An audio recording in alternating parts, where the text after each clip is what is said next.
Usually, okay, there's a lot of detail. I'll try to get as much as possible into and whatever people could read on. Okay, so what happens is usually when we go to a Rav to ask a shaila, so all we're really doing is just asking the rabbi. I mean, it's in a closed setting. He might write what is called a tshuva, like shalos tshuvas, and then everyone reads it, and maybe you have another Rav write a rebuttal. But it's always, it's really just between the rabbis. And even if there's, let's say, chassidim of the rabbi, students of the rabbi that want to stick up for the rabbi, so, okay, that's the most it'll get. But since 1948, or I guess, 1948, so in Eretz Yisrael, there's the rabbinate, which is very close to the government. Meaning the government gives a lot of credence to the rabbinate within Eretz Yisrael. So they pay the salary. So over there, it becomes it's easy for politicians to mix in with the rabbinate. Let's say a Rav gives a psak, and then a politician doesn't like what the Rav says, so then he's going to go and complain, and then there's going to be a fallout politically. That the Knesset could go, they could easily say, hey, we're going to undermine the rabbinate, or we're going to start, civil marriage or something. So that could always be something that the politicians could say, and that's a problem because, a Rav should just, he's just saying a psak. Why should it be a political thing? So here's a thing where the story was like, in a way, such a perfect story that it made like the whole Eretz Yisrael go like upside down. Not just that, but really till today, there's still like a reverberance. I don't know what the word is. Reverberation of since this story where there was like there's still an undermining of the rabbinate to a certain extent because of this story. Okay, so what happened was there was this two kids. There's Chanech and Miriam Langer. They were in the IDF at the time, and they were told that they're mamzerim. And they went to Rabbi Shlomo Goren, which was at that time the rabbi of the IDF. This was in 1968 or 1970. 1968, and they went over to him and cried like all the time to him, saying like, "Can you do something about this? This problem. We're not going to be able to marry anyone." So, there's like so much information. Okay, so now Rabbi Goren wanted to get into all the details and try to figure out what to do. So he tried to put together the whole, all the details. So let's go to page 3. Reconstructing history as accurately as possible suggests the following chain of events leading to the declaration of Chanech Miriam Langer. Okay, around the year 1923, Chava Ginsburg, a girl around the age of 13 or 14 from Lukov, Poland, ran away or was kidnapped from the home of her religious family by a significantly older non-Jewish man named Folik Borachowski. Borachowski spoke Yiddish and was well known in the Jewish community. While living in Borachowski's village, Chava, willingly or against her will, converted to Christianity, and they married in a church. Deeply ashamed, Chava's parents... The guy spoke Yiddish? Yeah. Chava, at least that's what people knew him to be speaking Yiddish. So Chava's parents combined bribes and threats to convince Borachowski to return to Lukov and convert to Judaism. Borachowski agreed and traveled with his father-in-law to Warsaw, where he was circumcised and where it is claimed he converted. Upon the return to Lukov, it is claimed that Chava and Avraham, now his name is Avraham, not Folik, privately married in accordance with Jewish law. At the time of this supposed marriage, Chava was already pregnant with her first son Yitzchak, and after the birth of their son, Baruchowski kidnapped the kid and had him baptized. In 1932, Chava's parents moved to Eretz Yisrael. Chava Bullock did not move with them, partly because their son was registered as a Catholic. They did move to Eretz Yisrael the next year, and the couple lived in Tel Aviv in Chava's parents' apartment, but they still had a non-kosher kitchen in the bathroom. So, what's going on over here? Let's try to figure out what the problems over here is. So now, this was in 1923. Now, in 1942, Chava and Avram separated. Chava claimed that so Chava and Avram separated without a get. Now, then, later on, Chava went, remarried someone named Otto Langer, 2 years later, and the wedding was performed in front of a Rav, and she claimed she did not tell the Rav that she was previously married. She was still, she was married to this original guy, Baruchowski. So now, and then this second marriage, they had 2 kids. This Chava and Chanoich and Miriam Linger that we spoke about before and that went over to Rabbi Gordon. And then after that, Avram and Chava came to the Bezdin to get a get, meaning the original couple went to get a get because the original husband wanted to get remarried. He went through a propaganda. Wait.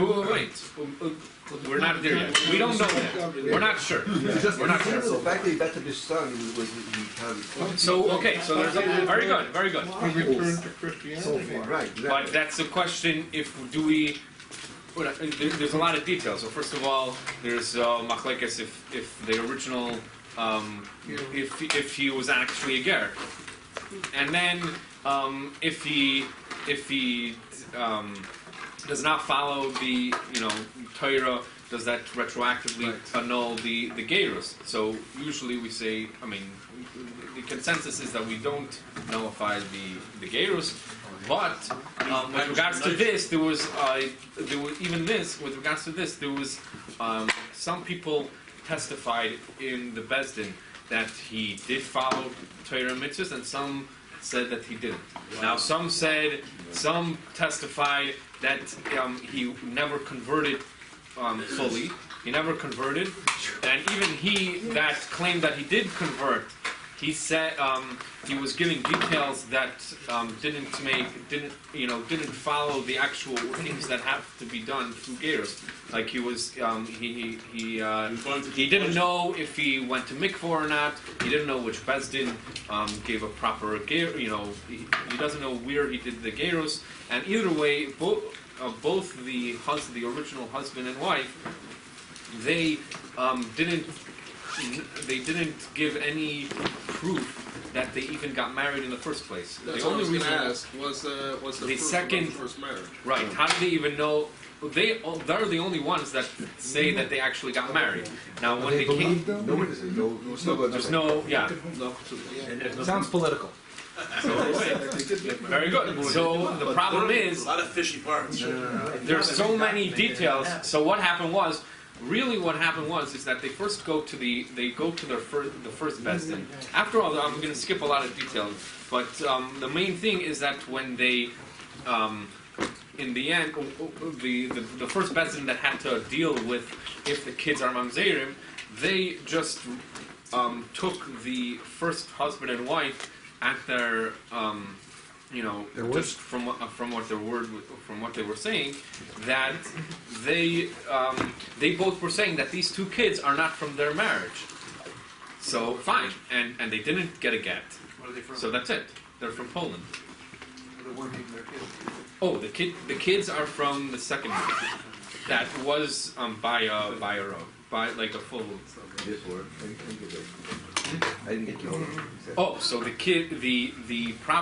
problem was that the first bezdin that paskin that they were mamzerim, all they went on was that they just took everything as what they were saying was correct. They were only just saying at face value that the original husband and wife were saying that the kids were not from them. The kids were from the second marriage. So if they didn't get the first marriage, So then that means that it's Isha, and therefore she's. They didn't ask too kids many are Mamzer. questions.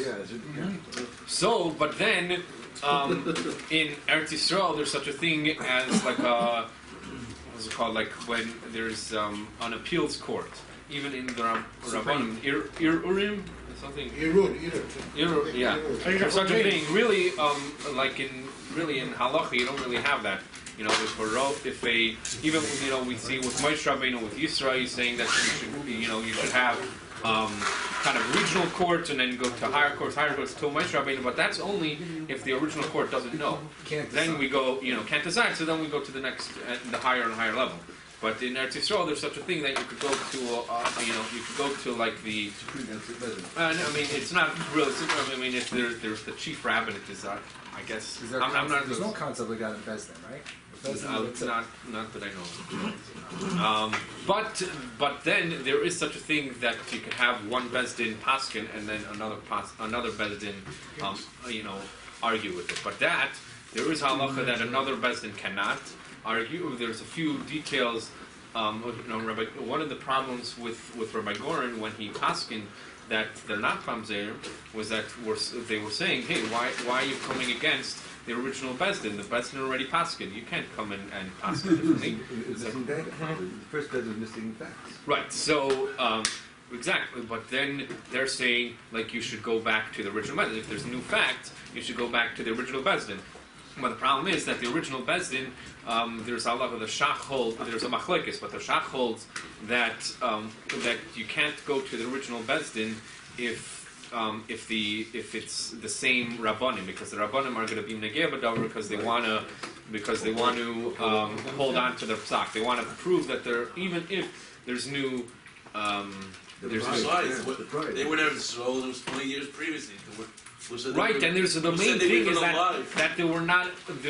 They didn't look into all the details, and then even after all the details. But the problem, the real, what gets even more juicy is that this appeals court, the Rabbanim in this appeals court, there was Yisraeli was one. The second was Rabbi Yashiv, which at that point, I mean, to be part of this court, be part of this Bezdin is more like religious Zionist, because you're kind of being like the Rav within the government.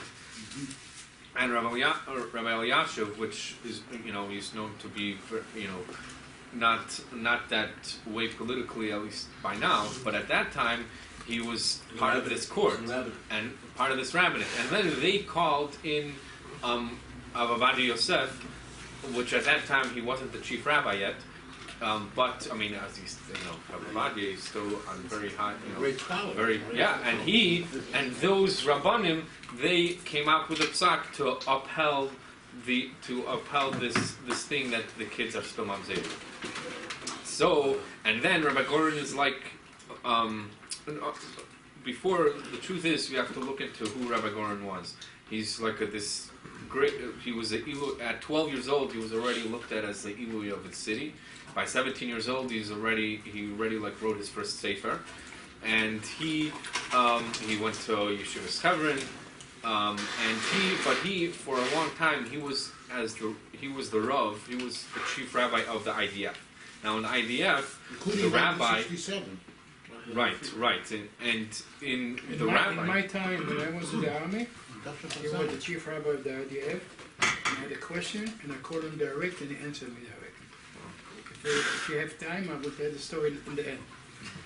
So this Rabbi Goren, he in the IDF is a lot different than a regular rabbinate, because they have to respect, just like in the armed forces, you have a higher level. You have to respect the guy. Like he says, get me a cup of water. You have to get him a cup of water. He was a general too. Don't forget. You're right. He was a general. One star. So then, something like that, like whatever, yeah.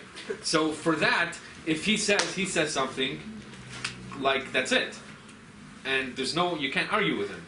So when he's seeing that there's other rabbanim that are not being makel, the truth is, with regards to all other halachas, we just look at the facts and then we pass it, and that's what a Rav does. But in certain cases, like in Aguna, or in Mamzerus, there's an active, a Rav is actively looking for a Kula. Like, that's like what everyone does. He was known as a Mekel. He was known as, wasn't he known as So like Rabbi Vadia is like most, he has a tshuva where he doesn't take away the, what is it, Aguna or a Mamzerus question. Why does he say that the original marriage, not with regards to this story, but Rabbi Vadia says that the original marriage is not a real marriage because one of the Eidim by the Ksuba, or whatever, wasn't Shemer Shabbos. No, he says that one of them was a lawyer in a non-Jewish court, and that means that he's postulated. What do you mean postulated? Right, so therefore he's postulated. So therefore the original marriage is not a real marriage. Not even that. How do you say that? Well, maybe civil marriage is already counted as a marriage because they're looking to have it right. So we're dealing with all these things. You get a civil marriage, you have to get a get. all these things got a million shots, a million. Right, but because it's a din of mamzer, because of this, so therefore we look for all leniences. And this is the same Rabbi Vadia that at this time he's saying, what can I do? This is just, over here we have to continue calling them, we have to continue keeping them as mamzer. So now Rabbi Goren is looking at it from his point of view. He's in the IDF, and he's, whatever he says goes. So he's gonna fight all the everyone else is saying that they're mamzerim, and he's gonna write a long tshuva saying that they're not mamzerim. Now, not just that, but he was asked by Moshe Dayan, who was the general at that time after 67. It was before the Yom Kippur War, so he was like God in Eretz Yisrael. So he, like the whole, after the 6-Day War, he was like looked at in such a high regard. So Moshe Dayan went to Rabbi Goren to like try to get him to write this psak. So this was looked at by other people as like fishy. That what are political figures that don't really care about halacha in the first place? So they're obviously going to say like mamzer, the whole Indian of mamzeris itself is like an archaic thing. Just because, so the whole halachic thing is an archaic thing. So therefore we should just abolish the rabbinate in general. So this, if you're coming from that regard, and then you come to the rabbi and says, okay, look for a kula, like we still have to be within the framework of halacha. And we can't just say, okay, everything goes. But then it's mamzer, it's din of mamzer, so therefore maybe we should look for any kula, anything, even on the far rungs of the framework of halacha. But then, so Rabbi Goren was already being told by Moshe Dayan, and at that time the Prime Minister Golda Meir to look for a kula, and it got to a point that in the Knesset they were gonna institute civil marriage. In other words, like take away, the rabbinate won't be in charge of marriage anymore. Like the government won't force people to get married by the rabbinate. So that's going, this is political pressure, and the Rav needs to be able to make a ruling without any pressure. That's like a basis of anyone knows that's how it works. So within this whole story, we get to finally get to the Rabbi Goren became the actual chief rabbi, the Ashkenazic chief rabbi in 1972. So this is in 1972, I think, and he already came out with this psak. But beforehand, but he's not the chief rabbi, so people are not gonna, he's just someone that writes a psak. He doesn't have jurisdiction over it, even though he's the chief rabbi of the IDF, and he claims that because he's the chief rabbi of IDF, and these kids are in the IDF, so therefore he has jurisdiction over them, but it wasn't accepted by the masses that he's not the rabbi he doesn't have the jurisdiction. But now he's becoming the chief rabbi, so now he's the rabbinate himself. Maybe because of his favor, he became the chief rabbi. Right, and very good. And then the Moshe Dayan was saying that, okay, at least behind closed doors, people were saying that he got the chief rabbinate because people knew that if he would become the rabbi, the chief rabbi, therefore he's gonna he's gonna rule that these kids are not mamzer. That's organized religion. So, but the question. Mafia. So the thing is, I was looking online for lectures on this case, and every single it's nuts how every single shiur, every single lecture I was listening to, like audio of the shiur, each one made the whole story in one political sphere. Like one is saying that look at how a so-called rabbi is being influenced by outsiders and just being makel just because he doesn't like the how stringent halacha is, and then others are saying that look how wonderful. Finally, there's actually one rav that is not just being politically right-wing because of because of Haredim or and to a certain extent, I mean, if you look in the history of Shas Tshuvas in these halachas, you see great pullahs. In the 1800s, you have, even earlier, you have Rabbanim that till today they're known as like the father of agunas or father of these kids, that they were able to paskin and be makel in these cases, and everyone looks at them and they're just as holy as any other rav, and if anything, they're so great that they're even able to find such leniencies. Not just that, but also we have in Shuvas in such cases where we look for Rabbanim look for sniffim. It's called sniffim, which means even if some sniff, I think that's what it's called. So even if let's say there's let's say if Shulchan Aruch holds one thing one way, but there's one Rishoin that holds one way, and he's not the people don't accept his ruling. But if we take his ruling and we take 5 other rulings all together, and all of them, even though they're not the main ruling, but they're all put together, then they come together as like kind of like a sveka kind of thing. So Rabbi Goren was taking all these different sniffin to make the psak. Now finally so after the chief after he becomes the chief rabbi, within a month he collected nine other rabbanim that didn't want to sign on the psak. Didn't want to sign. It was quite. They didn't want to sign. So the other people that didn't like the psak, they were saying like, hey, when did we ever have a thing that a rav didn't sign it? So how do we even believe Rabbi Goren that there were other people that signed? And even though it's only a month after he becomes the rabbi, the chief rabbi, already he's making a psak. There's no such thing that it takes so fast. You have to reopen the case and But he's thinking he already got all the information from 10 years ago. So why can't I just paskin right away? And the 9 others that signed, they didn't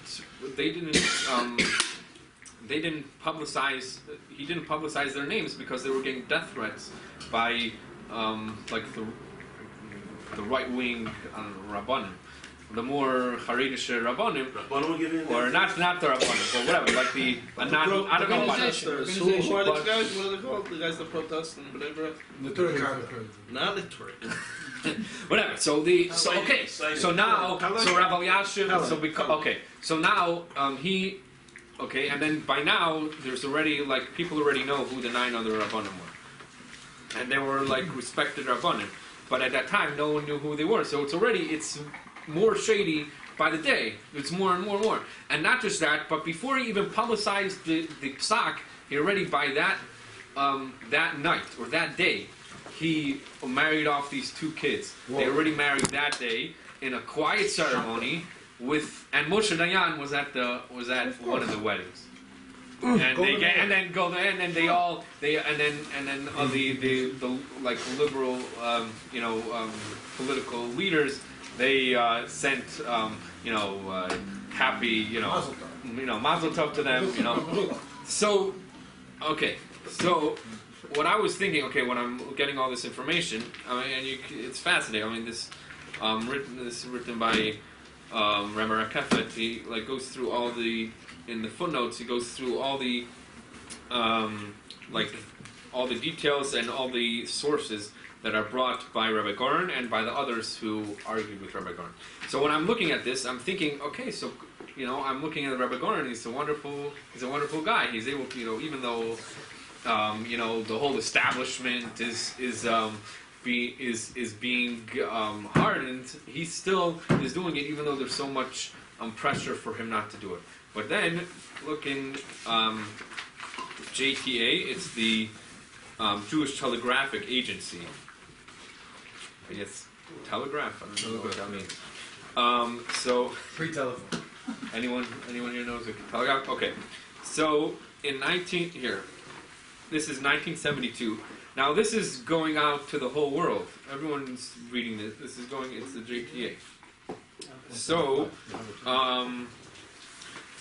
on the bottom of the first page, on the left side, it says, Chief Rabbi Shlomo Goren set up a court today of 9 dayanim, which ruled that Chanoich and Miriam Langer, a brother and sister, Brennan Mamzerim by the rabbinate, and forbidden to marry the partners of their choice, were free from the taint of bastardy. Immediately after the ruling was announced, the brother and sister married their fiancés. Like immediately after okay. So Rabbi Goren told a press conference that the 9 dayanim had included heads of rabbinical courts and one dayan who had been a member of a court which had previously ruled against them. He said he would not publish the names of the 9 for fear of reprisals against them by religious extremists. See, like that, I mean, even the way you're writing, if you say they're extremes, automatically everyone thinks, okay, they're extremists, and therefore Rabbi Goren is perfect. But then you could look at Rabbi Goren as being extreme, or he's being pulled by the politicians. After the decision, Goren, as chief rabbi of Tel Aviv, ordered the local rabbinate to register Chanech and Miriam Langer as marriageable under halacha. Chanech 27 married his fiancée Yehudit Kinspin, and Miriam 25 married Tani Levin. Defense Minister Moshe Dayan was among the guests. Wow. Oh, and the Rabbi Goren called on his colleague, Chief Rabbi Avad Yosef. Avad Yosef became the chief rabbi of the Sfardim in the Negev town and field for the day, and on all other rabbis Dayanim in the country to make peace with him. Members of the Supreme Rabbinical Court said in reaction of the quickie court that they thought it undermined the judicial process. They wondered if the court appointed by Rabbi Goren had time to examine the evidence and hear witnesses. Okay, so this is what did it say about Rabbi Yosef? he wanted Rabbi Vadia to hold by him, to also. Was there any response? So he didn't. He kept saying that they're Moshe. But they have a marriage, and now their kid, they maybe have kids, and it could be that they already changed their name, legally changed their name, so no one even knows who they are, and no one really knows. No problem for this fashion. No, but If I have stopped off, it's finished. It's over. They're married. yeah, but then okay, so then, but the problem is if we don't look at them as a rabbanim in the first place, so then there's a split in the rabbanim. We say just like let's say like I don't know 100 years ago, the conservatives had like chuvas, actual chuvas, and to a certain extent it makes kind of sense, but it's still not in the framework. No one's claiming here to in any way compromise halacha. They're saying, according to halacha, look, here's this, I have the framework of halacha, I'm making this psak. You don't agree with it, you don't agree with it. But, so go back and forth. But I made a psak, it's over, you're married now, invite me for it. You can't, it's too late to overturn it. Anyway, it's already married. That was the whole point of it completely, because now you can't overturn it, because you already, any repercussion of overturning it is making another generation problems. So it's over. Right, and then also because it's a rabbinate in Eretz Yisrael, so over there there's the government backs the rabbinate. So that's so the government says that this is the halakha. Kind of says this is the halakha. If it was just some random tshuva from some rabbi that wasn't the chief rabbi, it's much different. So there, okay, but then you see something really fascinating on the page 3, the back of the second page. Lubavitcher Rebbe to Goren resigned. What page is this on? December 12, 1972. Wow. Understand? Right here. Say it again. The headline: Lubavitcher Rebbe to Goren resigned. The Lubavitcher Rebbe has, and this is remember, this is the JTA, meaning you have to have like Rabbi Krinsky write like a press release. Oh, yeah? The spokesman, and it says the spokesman. The Lubavitcher Rebbe has called on Chief Rabbi Shlomo Goren of Israel to resign on grounds that he was coerced by the Israeli government to issue his controversial ruling in the Langer case. A spokesman for the Hasidic leader said today. The spokesman said that Rabbi Schneerson, in a recent address to his followers, advised Rabbi Goren to tell the Israeli government, in quotes, "You are trying to influence my rulings, and I cannot hold the post of chief rabbi under these circumstances." Wow. So he's telling Rabbi Goren to tell the political elites that I can't stay being chief rabbi if you're gonna push me to make. So it's not that the Rebbe is telling him that what you said, you stopped sticking. But he with said the he was kids. coerced. But he says Coerced. coerced into the later case ruling. Yeah. Wow. The ruling by a rabbinical court assembled by Rabbi Goren last month that Chanech and Miriam Lego were not Mamzerim and therefore free to marry created an uproar in right-wing Orthodox circles in Israel and the U.S. See, the whole Indian that there's such a thing as a right-wing Orthodox, that's a new invention. Like, the whole thing of like there's a right wing and left wing, that's a whole invention. Like to say like someone is a Haredi or not a Haredi, like it's an Israeli thing. Because okay, so what happened? This is 1972. This is already since 48, where there's some the religious Zionists are being part of the government, but then there's the Ida Haredis, which is like as far out as from that as right wing as that. But then why is there such a thing that? I mean, we all put on tefillin every day. Like, what's this whole thing? But that's because the climate in Eretz Yisrael is this way, that there's such a thing. So therefore, in something interesting about Shas Teshuvos is that you could really. It's not just like when you learn, let's say, Gemara or some halacha. It's just the clear-cut halacha, but in a tshuva, you could see like the whole climate of the time, from the history of the information. So it gets a lot more juicy than just information. So something like this, in hundreds of years, okay, you're going to think, okay, Rabbi Goren held one way, and everyone else held some other, But when we get to the tshuva, then we see what's going on over here. What was his reaction to what the other said? He reacted to it? He never backed down. He never backed down on No, his. there was no statement, no nothing. I didn't see anything. And then it also became there were hardly anyone held by Rabbi Goren. Said that Rabbi Goren. He made a song to laugh at him. He even made a song to him. Also, Hapardes, there's a publication by Hapardes by Rabbi Simcha Elberg, I think. Hapardes, like every single edition, it's like a halachic journal where people kind of like Kevitz or Subu Yorim. You have.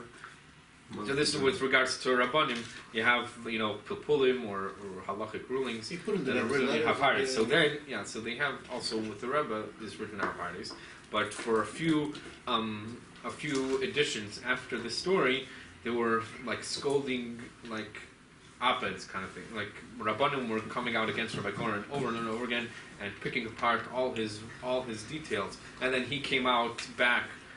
He answered back, and then it was back and forth. And the Rebbe himself was also printed in Hapardes, kind of like what was written in the JTA. So, and the irony is that Rabbi Goren, he passed away in 1994. So till then, he was with regards to the settlements, he was as right wing as you could be. I mean, he even came out that it's halachic, that it's halacha to murder the chief terrorist. I don't forget his name. Arafat. Wow. And then so he is meaning in everything else he was very right wing, but he's in a way you could think that this is for him. This is very also right wing. He's thinking how could it, he's going to go tooth and nail to try to get these kids to not be mamzerim, even though everyone else is against it. So kind of like with Arafat, also he's going to go and rule against it, even though the political leftists are going to say that, what is he being an extreme? Why is he being a terrorist himself? And another thing. So Rabbi Yashiv left the rabbinate after this because of he realized that this is a whole. He looked at it as that it's a whole farce. That like this whole rabbinate that's kind of part of the government. Rabbi Yashiv, he passed away recently. So he's looked at. I didn't even realize this, but I only knew him as like a literature of, like a Haredi Rav, but back then he was like very close to the to religious Zionists. He was part of this rabbinate. What else? And then at this time also the Ida Haredis came out and said that any psak of Rabbi Goren is null. Like you can't say anything Rabbi Goren, anything of Rabbi Goren is not believe. We can't believe him because look what he's doing. So until today, technically, like the chief rabbinate is not really looked in like high regard. The Rabbanut kind of thing. Like till today, which is just whatever. But like meaning Ida Haredis is like, oh, this is we're keeping Yiddishkeit alive, and the Rabbanut is just whatever. There's technically Rabbanut. At least we have that. So look, there's puppets. Right. So this story, like, is still kind of till today. It's still what the picture of the rabbinate is based on this story. But yeah, whatever. So with regards to these two kids, they probably already have kids. But also interesting to know, a nice way to finish off, that that the truth is, like when Mashiach, when Mashiach will come, we know that that Mashiach won't tell people if they're Mamzerim or not. If they're already part of the Jewish community, and that's fine. We don't need to know. Wild. So when Mashiach will come, we don't really know ourselves. Like, halachically speaking, we're totally part of the Jewish nation, but we don't really know. Like a few thousand years ago, every Jew was like dark skinned. Right. That's a good point. And you're the real Jew. Moshe Rabbeinu, not Rabinowitz. That's why when he took out his hand, it was white. Otherwise, it would have been white and white. What's the difference? Like how to, like if you come to think of it, like the color of the skin takes a lot longer than 3,000 years to change so drastically. So it must be either there's so many Gerim, or maybe we're not Ben Achaben from Avram Yitzchak and Yaakov, which is total. Hashem himself made Torah in a way that this is just how. What are you talking we okay. No, okay, fine. So Gerish, okay. So you get to like the Alter Rebbe, and before. What do you mean? Before Alter Rebbe, everyone was slaggy. Gesha is a scam to justify poverty, marrying wealth, and make it sound like wealth is getting the better end. Who said